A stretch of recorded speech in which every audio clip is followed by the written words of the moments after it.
आईनं आपल्याला किडनी द्यायचा निर्णय घेतलेला होता, त्यावेळेस तुमच्या आईबद्दल असं मनात तुमच्या काय काय वाटलं तुम्हाला?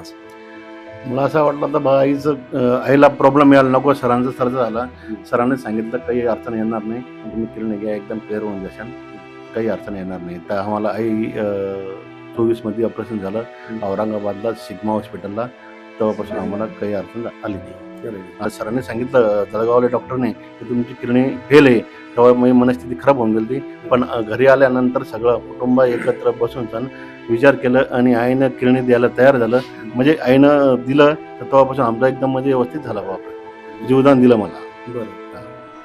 पण तुम्ही खरोखर हे आई आणि हे मुलं आहेत ह्यांचं जर तुम्ही नातं बघितलं, दोघांचं प्रेम बघितलं, आई सांगत होती की माझा मुलगा वाचला पाहिजे आणि माझा मुलगा जिवंत राहिला पाहिजे, आणि एवढं प्रेम घनिष्ठ असतं की त्या मुलाला जीवदान दिले आईनं. आणि आता आपण ज्यावेळेस मुलांना विचारलं तर मुलगा सांगतो की जर माझ्या आईची किडनी मला दिली तर माझ्या आईची तब्येत कशी असेल, चांगली राहील का? तरी ते डॉक्टरला विचारलं गेलं.